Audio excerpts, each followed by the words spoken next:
Welcome to the ultimate guide for self-taught designers, networking edition. I've done 2 more videos just like this for self-taught designers, so make sure you kind of check those out once you've watched till the end. Today I'm going to share my experience of 10 years building a 300,000 plus network online as well as offline, and how I've leveraged it to get a job in a day, being able to convert this into passive income, and so much more. These will be actionable steps that you can start taking from today, and it is focused not just on beginners. If you're an advanced professional, you can use these as well. It doesn't matter. And of course, whether you're from the topmost colleges in the world or whether you've just learned off YouTube, you should be able to reap the benefits of these steps that I share today. Now, networking is much like marketing. You're marketing your skills, you're marketing your personal brand, as well as being able to build a base for yourself. Companies create a user base, you're building a network base, essentially. And do not confuse the two terms, audience and network, because they are completely different. And of course, I'll discuss about that later. All right, step 1 is essentially building the base of your structure or your building or your skyscraper. Without a good base, your entire skyscraper is going to fall down in a couple of years. Or in this case, a credible social media. In today's time, you really can't show off a beautiful business card and expect people to trust you. You have to essentially show off what you've achieved in life or what you've done in order for people to take you seriously. If you see an empty LinkedIn profile, you'll think it's a scam.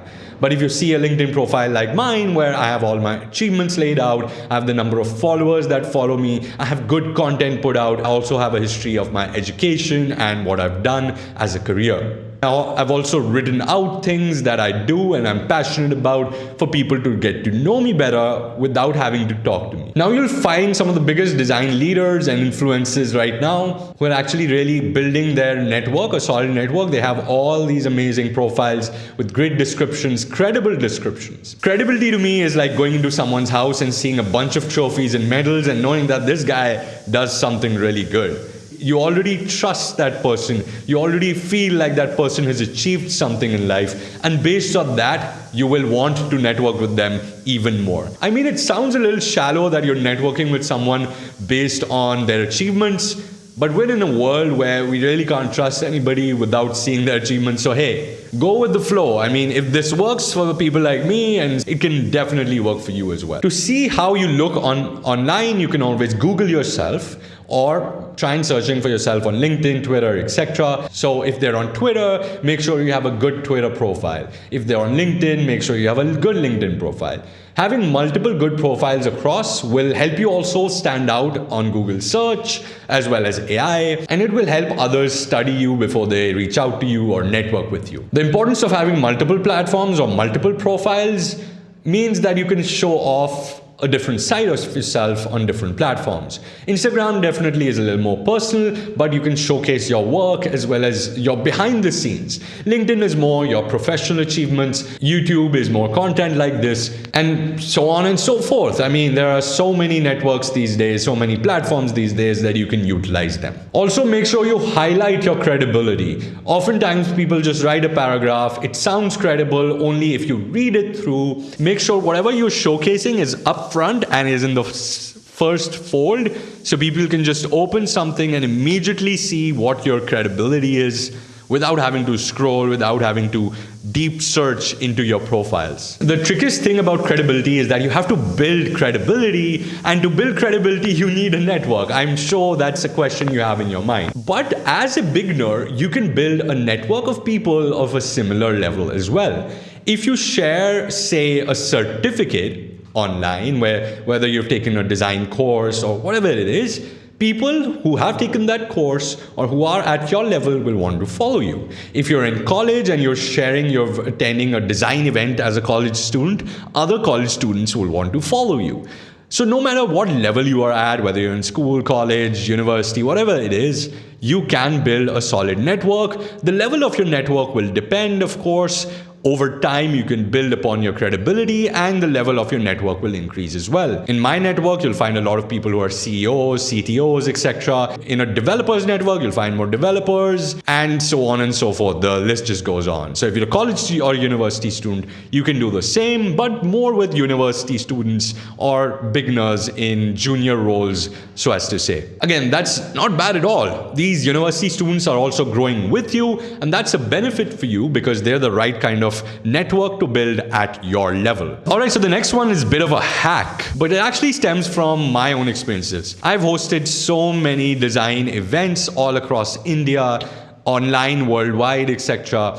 And what really stood out is when people were paying for a ticket, majority of people coming were very serious students who really want to build a network, or design professionals who want to attend an event, are bored from their day-to-day work life. As the video title says, everyone wants to network. This is exactly where our second point comes in. Second actionable step is go to paid events.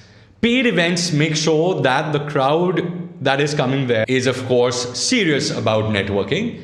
Number two, you'll often find that these events are more beneficial. There are more speakers, they're better organized, and you can even find food and merch at these events, which you can later on share on your social media and get the benefit of attracting more people through that. And of course, building a credible social media.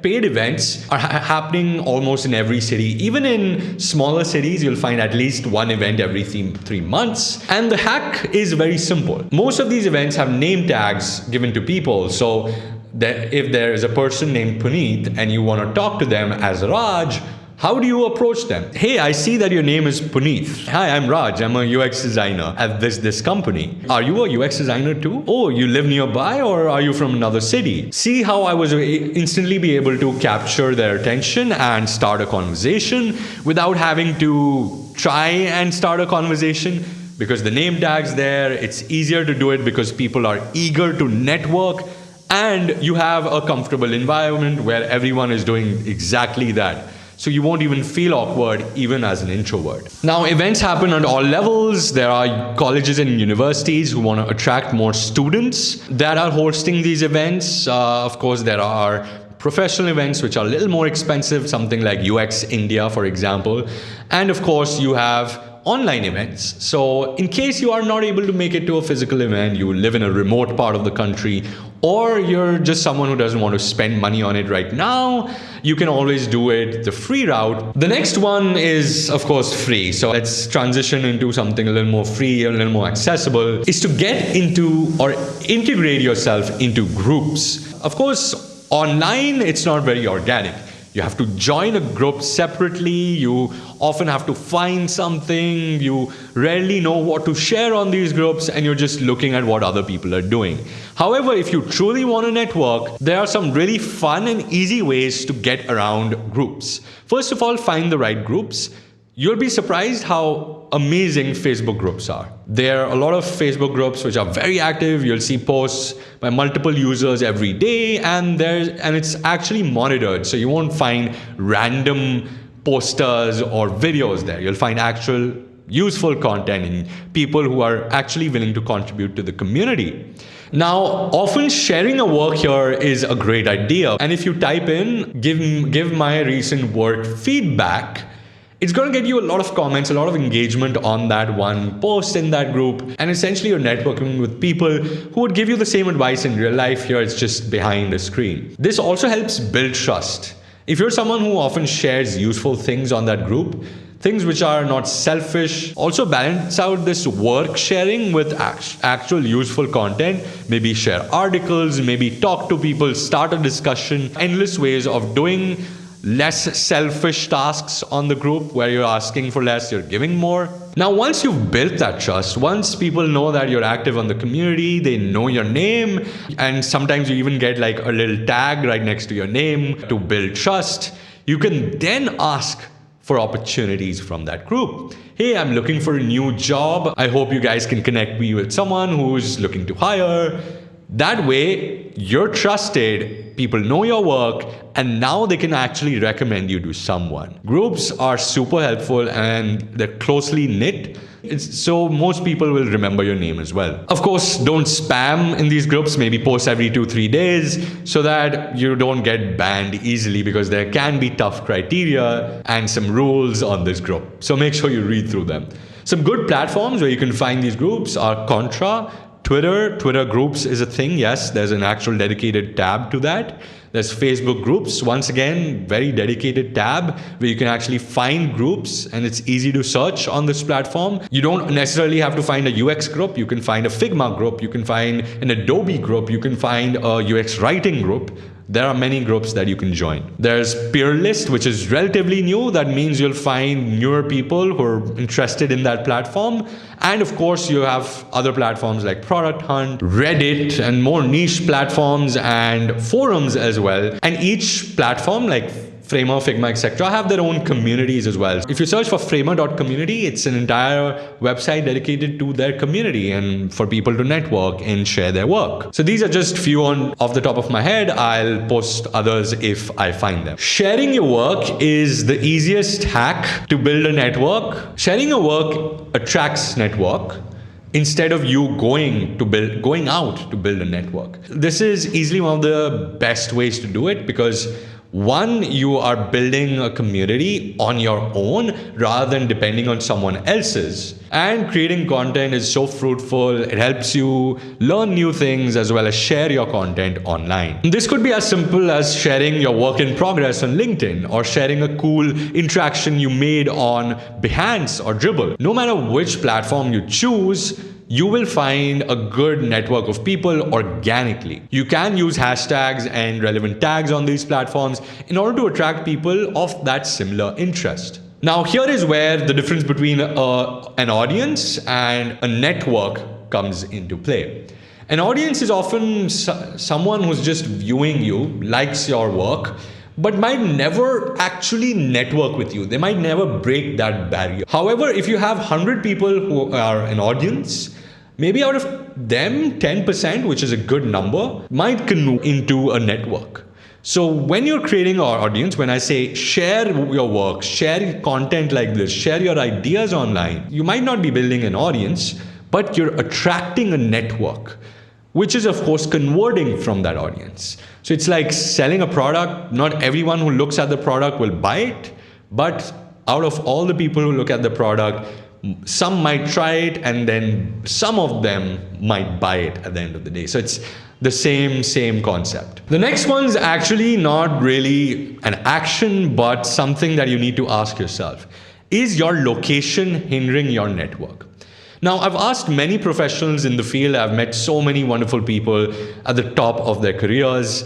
And one thing that I've learned from all of them, and of course I've experienced this firsthand, is location matters. When I was in Mumbai trying to build a network or try to do business and even host events, I found enthusiastic professionals who are all serious about their future and work meeting me. Even though Delhi, NCR, Gurgaon, Noida, etc. have such people, but they're more scattered. I find that in Mumbai, there are people who are more open-minded, easy to network with, eager to actually get out of their house and do something cool. Similarly, with Bangalore, you find more IT professionals, more people who are richer, people who are, investing, things like that. So every location has its pros and cons when it comes to building a network. Similarly, if you want to build an international network, the easiest way is to actually travel to that country and actually talk to people, meet them in the physical world. Some of the biggest and best advice I've gotten offline.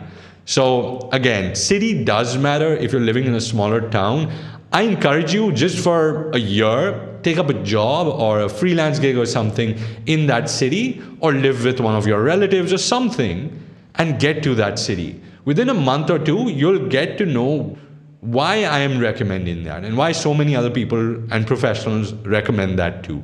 Shifting to a new city can be a little scary, but trust me, it helps build character, helps build a good personality, it helps take you out of your cocoon, which is your parents' home probably. It really does matter in the long run, not just for networking, other areas as well. The next tip I can give you guys is to find the most adjacent skills which are similar to yours. Not only are you upskilling, you're gaining new skills, things like 3D design, illustrations, UI, interaction design, animations, motion design. There's so many different creative and analytical fields right next to UI and UX. Learn those skills, and I'm sure a lot of you guys have already done that. You can actually start connecting with people in those niches as well. Do not get stuck on one niche. One great example of this these days is AI. It is one of those fields where you can explore as a creative, connect with other people who are creative as well as have those skills. So it's a win-win for everyone. All right, so the next one is something I would advise you to avoid. This avoidance comes from something that I've experienced myself, people messaging me on LinkedIn at the moment that they are connecting with me. If you are connecting with someone and you're trying to build a network, try not to start a conversation with one of these cookie cutter examples. I'll put one or two on screen, and I'm quite irritated by these messages people send me. A lot of times they are automated, so anytime they connect with someone new, they'll all get the same message, and it seems very robotic. If you truly really want to connect with someone, you need advice, or you'd like to stay in touch with somebody, exchange numbers, whatever the purpose is, make sure it's a personalized message only after you have connected with them, so it doesn't feel automated. Also, just because you're connecting with someone doesn't mean that they have to know you, or you have to network with them, or you have to talk to them. It shouldn't be forced. If there's something that happens naturally, if you find them at an event, you say, hey, I saw you at the event, I couldn't talk to you at that time, I am this, and would love to stay in touch. That's different. That's organic, that's natural. It shouldn't be for the sake of it. The next one is directly associated with a way in which you can make money as well as find projects for you to do in either your free time, or if you're a full-time freelancer, it'll be beneficial for you. A lot of platforms these days are coming up, I'll show some on screen, where you can actually connect with other people who are about to do a project, or they're trying to find people who can do this project together. By doing these group projects, not only are you making money often, but you can also, of course, add to your portfolios, connect with these wonderful folks offline or one-to-one later on, and you are building this database of freelancers who can get you more gigs. Even though you might have tens of thousands of people in your network, you might never be able to connect with them all, of course, and you might never reap the benefits of that network.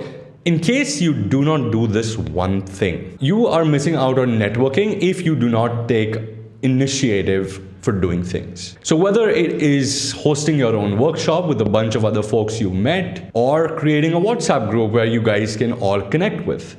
Some of the wonderful people that I met at events created their own little WhatsApp groups, and based on those WhatsApp groups, they were able to stay in touch for years to come. And whenever there's a new workshop, they head out together. So at the end of the day, you could have all the points which I laid out flawlessly executed, but you might still not be able to benefit from that community or from that network. And then the best way is to then start informally connecting with each one of them through WhatsApp groups, through workshops and whatnot.